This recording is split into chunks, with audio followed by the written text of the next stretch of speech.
Good morning guys! Magluluto tayo ngayon ng munggo. Pero itong orange or aras or lentils sa English yung gagamitin natin. Bali, regalo to or pasalubong sa atin ng kapatid ko na galing ng Oman. Ayan, sa mga nasa Saudi dyan, relate na relate.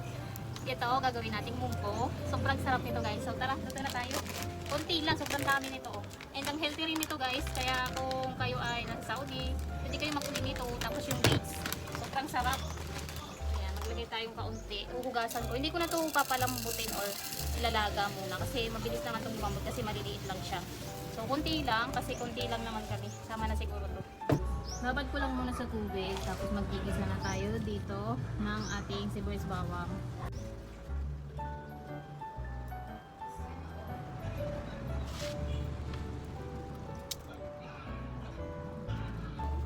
Mainit na yung mantika natin. Lagyan natin ng mainit na yung mantika.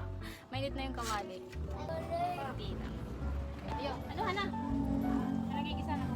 So mainit na yung ating mantika. Wala, hindi kawali. Kawali o mantika. Bahala kayo dyan. So we have bawang.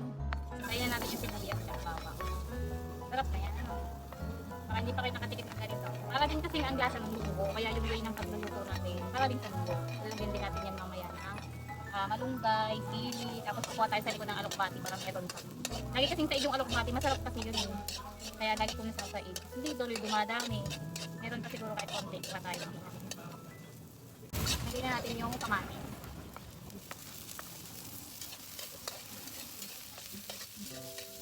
Tapos meron tayo ditong tinapa. Hindi ko na hiniwa-hiwa kasi yung mga bata baka ayaw naman nila ng gano'n. So buo lang natin lalagay. Pampalasa. Walang karne, walang manok. Tinapa ang masarap dito guys sa munggo. Lasang munggo lang talaga siya, promise. Ang apoy. Susunog na guys. Naamoy ko na yung tinapa ko. Ang sarap.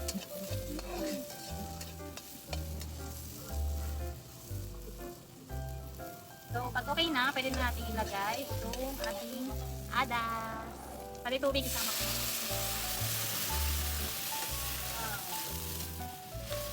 Dito kapag nagluluto ka sa apoy, kailangan lahat ng kailangan mo katabi mo na.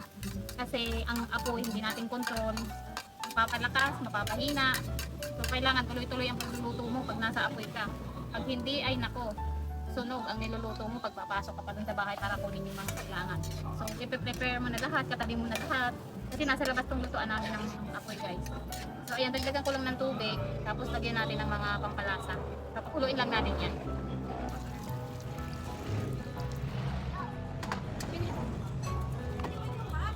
Baka gusto nyo bumili ng ganito guys, lagay ko sa comment section yung link. Ayan, ipindutin mo lang dito lalabas, magre-dispense na.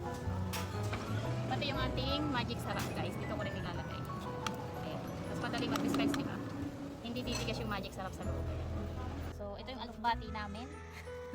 Hindi na siya kumapal. Ayun, nakita nyo, umakit na rin dito yung isa. Ito, paakit na rin sana to guys, isang to. Kaso, ayan, kinuha ko na naman yung talbos. Tapos ngayon kukuha na naman tayo. Hindi na talaga siya lalaki. Ano ba yan? So, dahon na lang kukunin ko, hindi na yung talbos. Kasi nakakaawa naman. Lagi siya nasasaid. Ang sarap mo kasi kaya bilisan mo magpalaki. Sinong may favorito din dito ng alokbati? Ayan, dapat natin.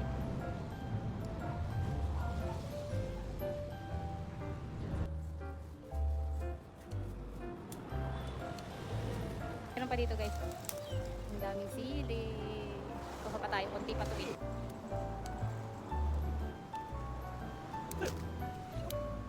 Meron pa tayo dito. Meron din malunggay. Pinakuha ko dito sa isa. Para maraming gulay. Tingnan natin kung malambot na. Sarap na guys. So, diba? Malambot na guys. Ang bilis lang oh. Mas mabilis to kaya sa munggo. Kaya kung ako sa inyo, ganito na lang ang gamitin nyo. Ayan oh, baka mas mura din to sa munggo. Lambot na. Sobrang lasa ng tinapa. Harap. Lagyan natin yung mga dahon. Mga sili. Yan, okay na, tama na yan.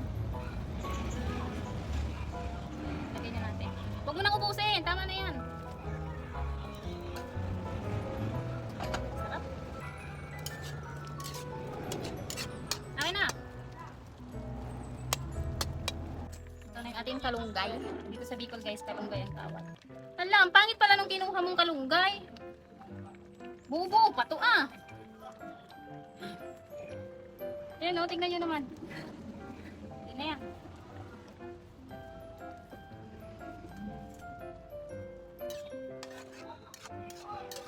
Sarap, William. Parang munggo. Tikman mo.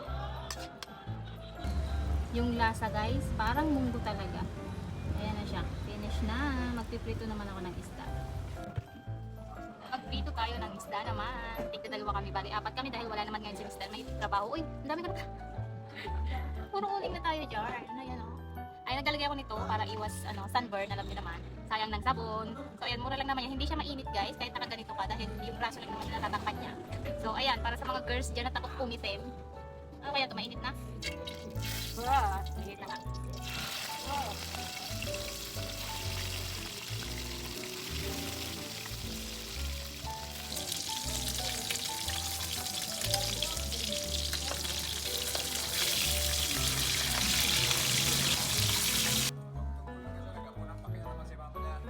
Ay, yun o. Sobrang sarap po. Mash na mash yung isda, tsaka yung munggo.